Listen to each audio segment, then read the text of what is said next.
Hello there, people of the internet. I'm out here with a table full of guns, and I figured I'd go ahead and I would talk about something that is, what's the word I'm looking for? I can't think of the word I'm looking for, but it's a good bit of information to have because it can prove to be very useful down the road.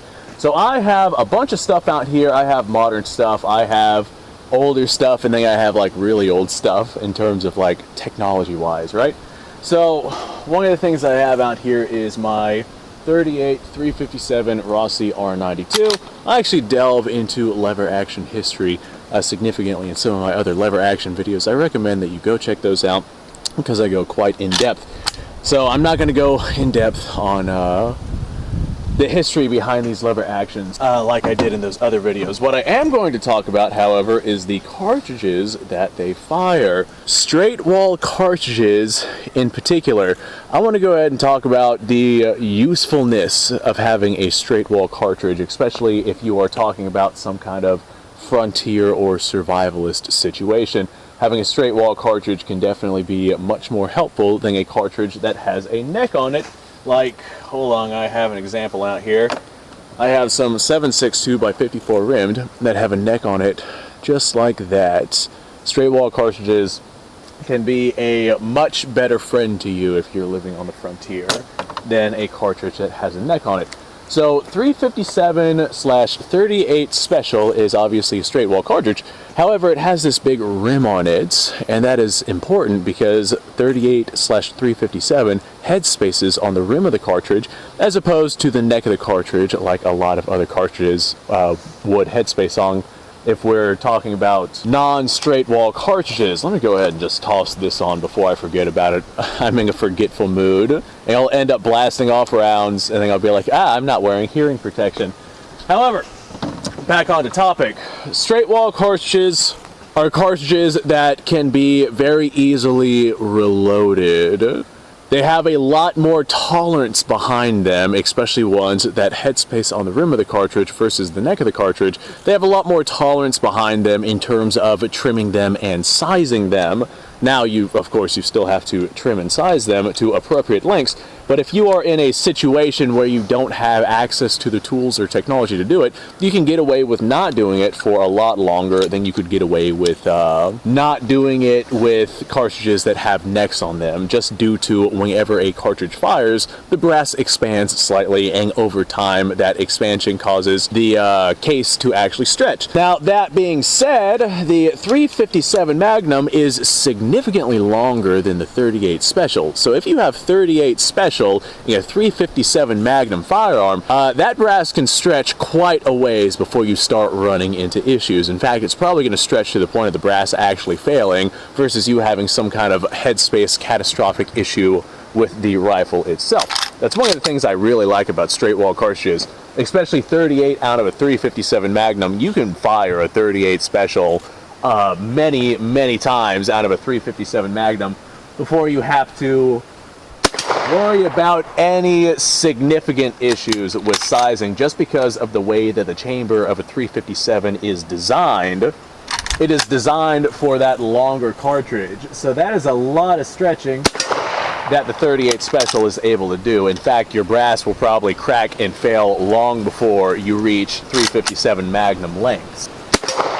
And as a result, you can reload these quite a bit. I know these particular brass rounds that I have here, I've reloaded, hell, 25 times myself. Now, it's not just the 357/38 Special that you can get away with this with. I have a 44 Magnum 44 Special lever action. I think it's the same kind of situation. I have 44 Special rounds here, and I normally use like either 38 Special or 44 Special in these. Just because you can get away with the tolerances a lot more. 44 Magnum is significantly longer than 44 Special, and as a result, you can let this brass stretch quite a bit before you have to worry about sizing and trimming. Now, bear in mind that I am talking about in a survivalist situation. Of course, I still trim and size my brass because I have the equipment and technology to do so. However, if you are out on the frontier and you are needing to survive as best you can, you don't have the necessary requirements to be able to reload ammunition, hey, you can go ahead and get away with the tolerances of this straight wall ammunition a lot more than you could get away with a cartridge that has a neck on it. Now, there are some caveats to that, which we'll get into here in just a second.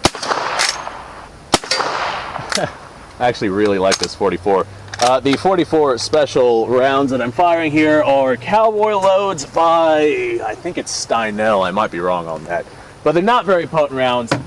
They're still definitely enough for me to go ahead and show off what I'm showing off here.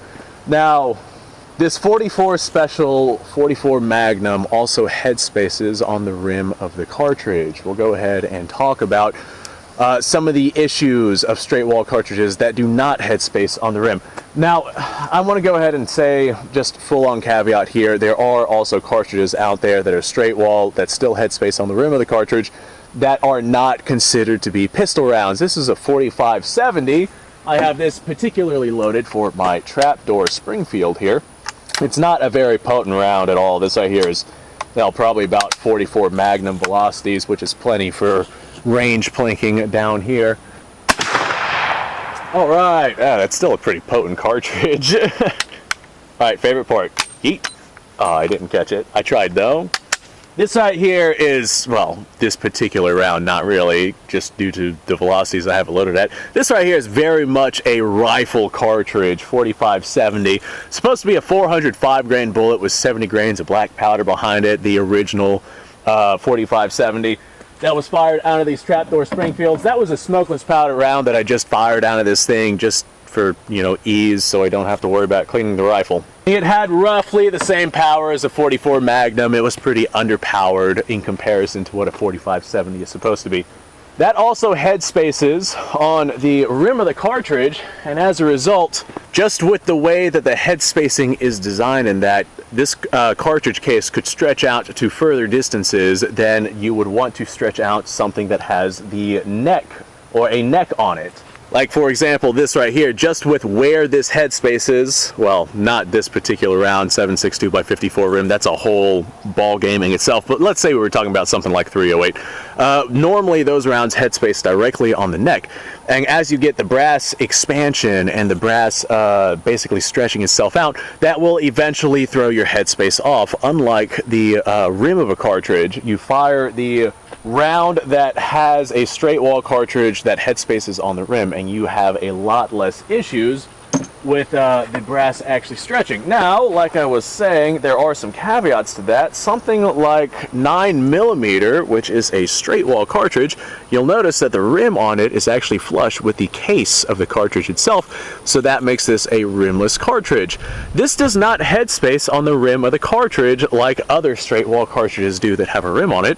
This actually headspaces right here on the very end of the case. So in theory, if you were to, you know, fire reloadable brass 9mm ammunition, as that stretches, that might potentially throw your headspace off, and you might, you know, start to have issues with that a lot sooner than something that would headspace on the rim of the cartridge. That's also one of the reasons why you can get away with shooting, say, shotgun shells of varying length, you know, some at 2 3/4 inch and some at the whole 3 inch. And that's also why you can get away with firing different lengths of cartridges in a 357-38 or a 44 Magnum 44 Special.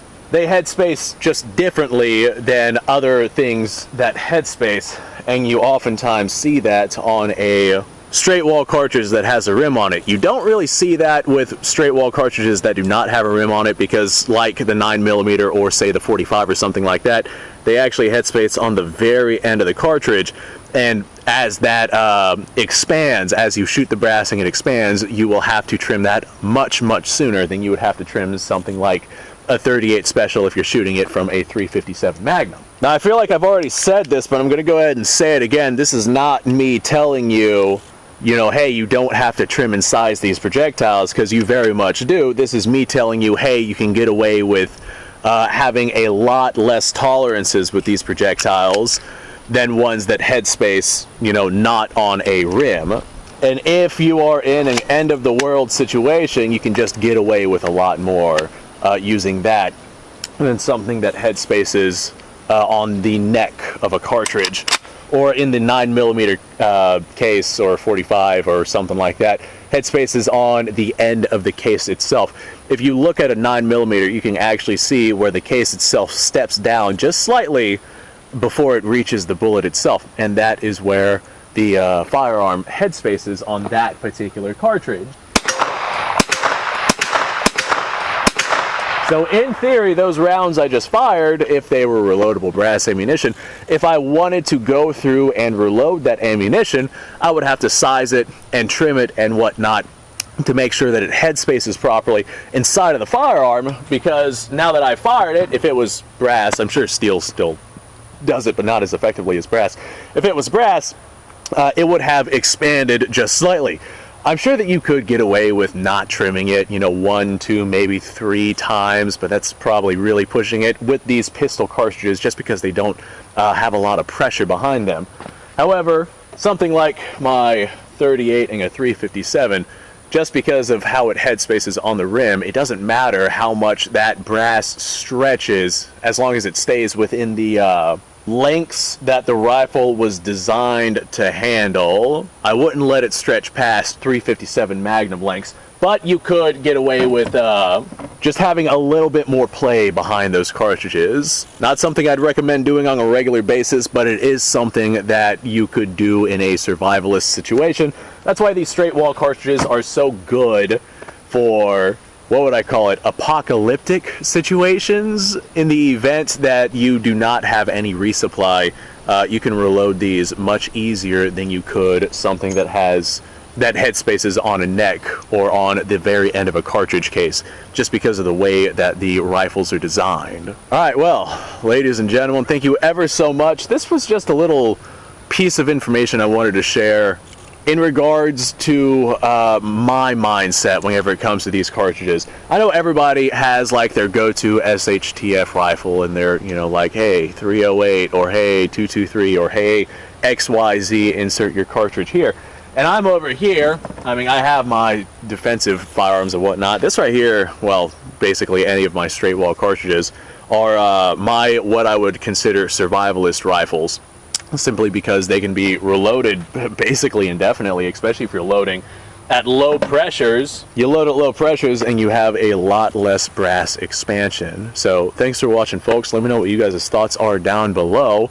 Excited to hear what you guys have to say on this one. Like, subscribe, share, description, bunch of links. Go check that out. You guys go off, have yourself a fantastic day. I'm probably gonna grab some more ammo and do some more shooting. I'll see y'all on the next video.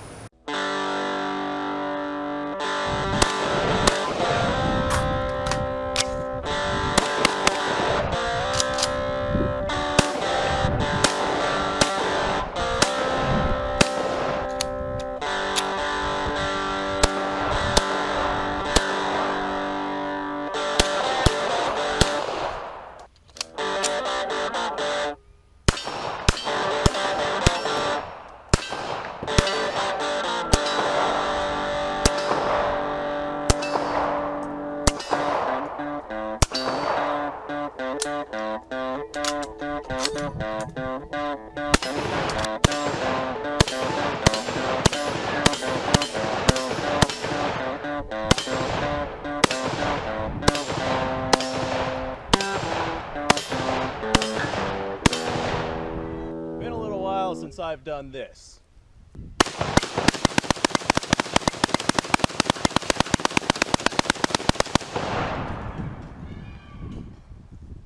Bonnie and Clyde be damned.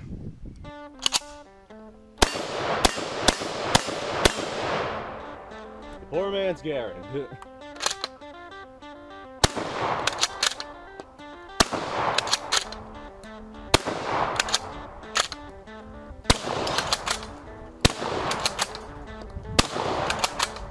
Shame that bolt action shotguns aren't more mainstream.